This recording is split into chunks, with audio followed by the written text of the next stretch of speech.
ဦးကိုသွင်းစီပြီး၃မှတ်ယူလိုက်တဲ့အာဆင်နယ်အားလုံးပဲမင်္ဂလာပါစင်မြန် YouTube Channel နဲ့ကြိုဆိုပါရစေအာဆင်နယ်ကဒီပွဲမှာပြန်မဲ့ရဲ့အုံကိုနှလုံးကြောင့်အနိုင်ရခဲ့တဲ့အတွက်မှတ်တမ်းဝင်သွားခဲ့ပါပြီပထမပိုင်းပွဲစာမှာဦးကိုပရက်စင်ကောင်းကောင်းပေးခဲ့ပြီးဘောလုံးပိုင်ဆိုင်မှုအသာစီးနဲ့ကစားခဲ့တာပါဒါပေမဲ့ဂိုးရီတော့မရခဲ့ပါဘူးပထမပိုင်းပြီးသည့်တိုင်တော်တော်လေးတိုင်ပက်ခဲ့တာတွေ့ရမှာပါဂါဗရီယယ်မာတင်နီရဲ့အပိုင်အခွင့်အရေးတွေဟာလည်းနှမျောစရာကောင်းခဲ့ပါတယ်ဒုတိယပိုင်း58မိနစ်အရောက်မှာတော့အဇီးလူီမန်နီနဲ့ဂါဗရီယယ်မာတင်နီတို့နေရာမှာမာတင်အိုဒီကက်မီကယ်မရီနိုနဲ့ထရော့ဆက်တို့ကိုအစားထိုးက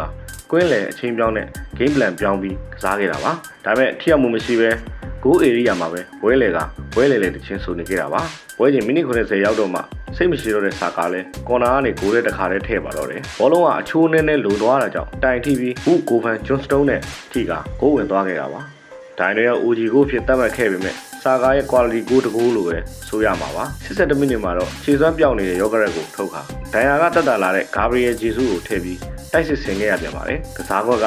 လိုးဘလော့ချက်ချင်းပြောင်းသွားပြီးအမားလောက်ခဲ့ကြပြန်ပါတယ်မိနစ်90ရောက်မျောလင့်ချက်မဲ့ပြီလို့ထင်ရတဲ့ဦးရဲ့ခြေပါကိုခွင့်ပြုခဲ့ကြရပါတယ်ဒါမဲ့လည်းချက်ချင်းဆိုသလိုစားသမားတွေဟာအတင်းအတွက်အနိုင်လိုစိတ်ကြောင့်အပြင်းထန်ပြန်လည်တိုက်စစ်ဆင်ကနာကျင်ချိန်မှုတွင်မှာပဲဦးနောက်ခံကစားသမားမော့စကီယာရဲ့စိုးရင်ပူပန်စွာရှင်းထုတ်လိုက်တဲ့ဘောလုံးအာဆင်နယ်အတွက်အနိုင်ကိုဝင်သွားခဲ့ပါတယ်အာဆင်နယ်က